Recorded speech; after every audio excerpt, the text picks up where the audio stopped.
Hey guys, today I'm going to go over 6 tips to protect your vocal cords. The first tip is steam. I know tons of professional singers that swear by steaming. And now the reason that steaming is different than just drinking water is that your vocal cords are made up of 3 different parts. But one of those parts is kind of a jelly-like substance. And the only way to lubricate that part is by steaming it. The only way to externally lubricate it. Now the reason is that inside of your throat, there are 2 different pipes, let's call them.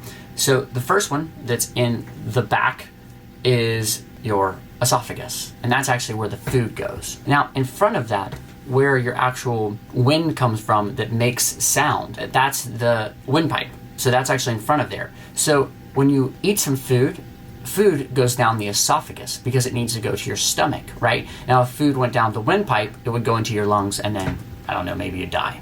So every time that you drink water, for instance, all of that is going down the esophagus, not down the windpipe, which is where your actual vocal cords are located. So there's no way to kind of technically lubricate them by drinking something because the epiglottis is going to close off, which is like your swallowing muscle. It's going to close off and send that lubrication or that water, let's say, down your esophagus instead of where we kind of wanted it to be in a sense, which is lubricating the vocal folds. So the only way to lubricate those vocal folds externally is actually to steam. And now you want to be careful. There's 2 ways to do this. You can use a steamer, which you can buy, which is probably the safest way, or you could get in the shower and just turn it on very hot and just steam that way, or you could put a towel over you and get some kind of warm hot water and steam that way. But the reason you want to do this is that your epiglottis doesn't close off when it's just steam. And so that steam actually can go down the windpipe and can actually lubricate the vocal folds. So that's one tip. Second is to sip hot or warm water throughout the day.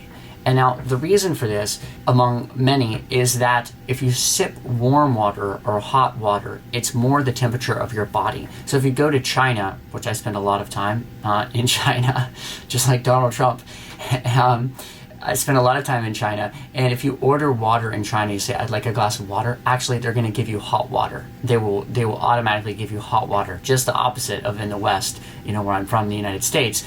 If you order water, they're going to give you ice cold water. There's probably already ice in it, whether you ask for ice or not. But in China, you only get warm water, and the reason is that they believe that it's much better for your digestive system, and I'm pretty sure that it is. You just feel better when you get, when you're drinking warm water once you get used to it. So drink or sip warm water throughout the day because it's the same temperature or closer to it as your body. It's not this shocking kind of cold thing. The third tip to protect your vocal cords is to warm up gently. Now, I'm actually not a big believer in a whole big warm-up process, which I used to. I used to do very long warm-up processes. I now kind of think that for a few reasons, which I'll go into detail in another video, it's not the best idea to do tons of warm-up generally. But if you just want to do a bit of humming to kind of get your voice into a little bit more of a singing mode, I think that that's a great idea. And the reason I like to do a bit of humming, just some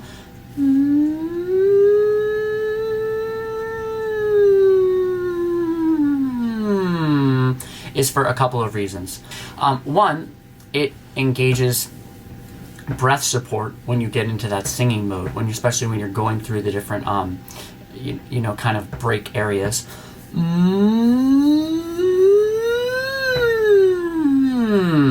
It kind of engages that breath support.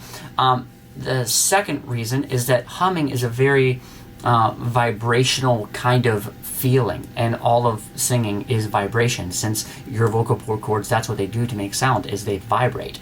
So that just kind of gets you into more of a singing mode, and you can also do it very gently. So you can just be, it can be almost under your breath. So you could just be, walking somewhere, you don't have to bother anyone. You can just kind of gently warm up just a little bit like that. Tip number 4 to protect your vocal cords is resist clearing your throat. Okay, I know that a lot of people, and me included, we get in a habit of kind of clearing our throat. that just kind of doing things to clear your throat, but it's actually really bad for the vocal cords. So really try and stay away from anything like that. If you're going to do anything like that, just swallow, okay? Don't go and try and kind of like scrape your vocal cords together. It's just not a good idea. Number 5 is to massage your neck. This just feels really good. So I'm going to take you through a few different ways to do that. One is to lock your hands together like this, and this will feel really good. Put your thumbs behind like this, and now you can really get a really nice massage going there. Now, why would this protect your vocal cords? Well, your vocal cords are not muscle, or your vocal folds are not muscle, but all around them there are tons of muscles. And what are the two things that muscles do? Well, they tighten and then they release. That's all that they do. That's all muscles do. They tighten and then they release, right?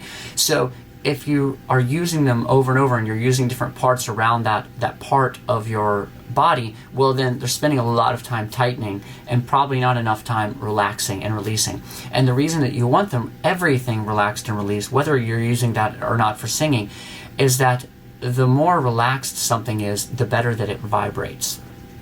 And all of singing is vibration. And the way that we make big sounds is by actually just getting more resonance and more vibration going in our bodies. You know, that's why chest voice sounds so powerful, because there's so much of it is vibrating in our chest. And then in singing in more of a head voice, head resonant tone, the way to make that more powerful is to start to learn to place that in a way that it vibrates very freely and has a lot of space to resonate in. And also that there's a lot of looseness so that all of those things can vibrate. I mean, every part of you can vibrate. Just doing some different massages here, like around your neck. This feels really good. And you can kind of move while you do it. It feels better if you do a little movement to kind of engage the muscles a little bit as you're massaging them.